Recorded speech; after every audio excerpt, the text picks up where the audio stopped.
बच्चों, कैसे हैं आप सभी? मैं आशा करती हूँ आप सभी लोग स्वस्थ एवं प्रसन्न होंगे। आज हम हमारा पाठ दूर की सोच को पढ़ेंगे और समझेंगे। तो आइए इस पाठ को प्रारंभ करते हैं। ये है हमारा पाठ 6, दूर की सोच। यानी हमेशा हमें जो सोच है वो दूर की रखनी चाहिए। ऐसा नहीं दूर मतलब दिल्ली मुंबई, नहीं। आज में जीना चाहिए लेकिन भविष्य को भी सोचना चाहिए। ऐसा नहीं कि मात्र हम आज की ही सोच रखें, अपने भविष्य के लिए कुछ ना सोचें, कुछ ना जोड़ें, नहीं। हमें सदैव अपने अच्छे कर्मों से यह सोच रखनी चाहिए कि यदि हम अच्छे कर्म करेंगे तो हमारा भविष्य भी अच्छा ही होगा।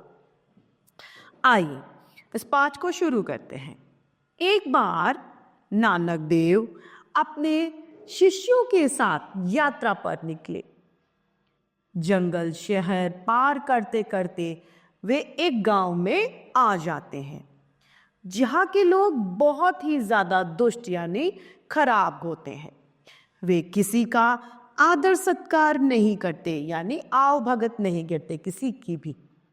उन्होंने नानक देव का उपदेश भी नहीं सुना।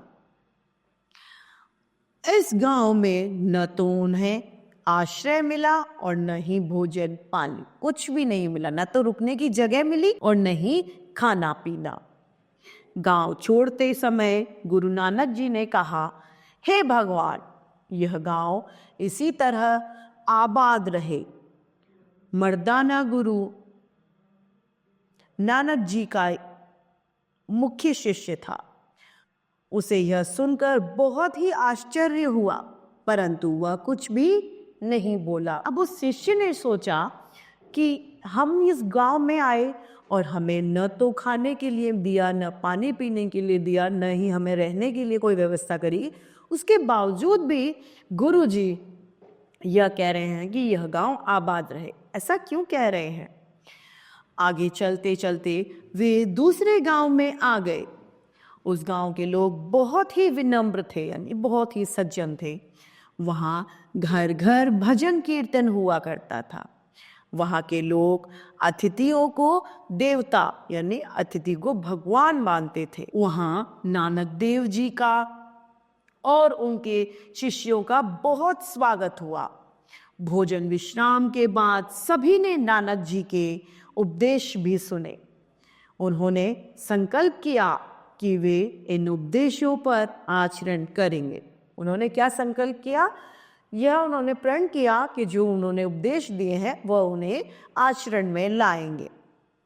उस गांव से चलते हुए गुरु नानक बोले, हे भगवान, यह गांव शीघ्र ही उजड़ जाए और यहाँ के लोग इधर उधर चले जाएं।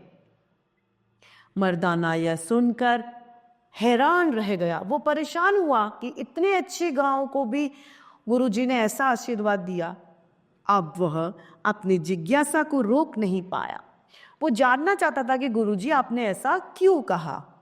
उसने गुरु नानक जी से पूछ ही लिया।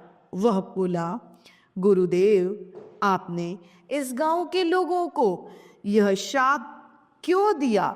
उन्होंने तो आपका हार्दिक स्वागत किया है। आपने उस गांव के लोगों को तो फलने फूलने का आशीर्वाद दे दिया। जहां आपका अपमान हुआ और जहां आपका स्वागत सत्कार हुआ वहां आपने ऐसा क्यों कहा? तो गुरु नानक जी ने कहा, यह सब तो मैंने दूर की सोच कर कहा है। यह कोई रहस्य की बात नहीं है। जब मैंने बुरे गांव को आबाद रहने का आशीर्वाद दिया तो मेरी यह इच्छा थी कि बुराई उस गांव तक ही सीमित रहे, वह बुराई बाहर न जा सके।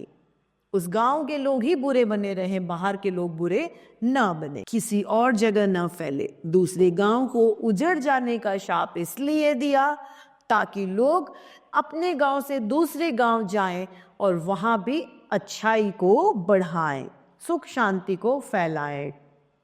मेरे कहने का तात्पर्य यह था कि बुराई का अंत उसी स्थान पर हो जाए और अच्छाई जगह जगह फैले। तो इस तरीके से हमारी ये पाठ दूर की सोच समाप्त होती है। हमें भी सदैव अच्छा आचरण करना चाहिए, अच्छी सोच रखनी चाहिए। अतिथि या मेहमान हमारे घर में जो भी आए, उन्हें सदैव उनका आदर सम्मान करना चाहिए, बुराई को छोड़कर अच्छाई को अपनाना चाहिए। तो आइए इसका शब्द ज्ञान देखते हैं।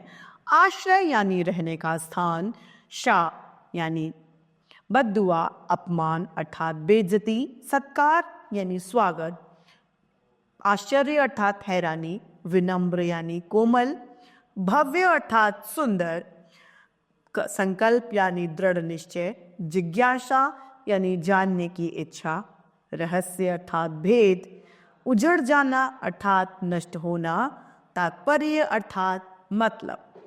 तो इस तरीके से हमारा यह पाठ दूर की सोच समाप्त होता है। मैं आशा करती हूँ आप सभी लोगों को यह पाठ भली भांति रूप से समझ में आया होगा। आज के लिए इतना ही, फिर मिलते हैं। धन्यवाद।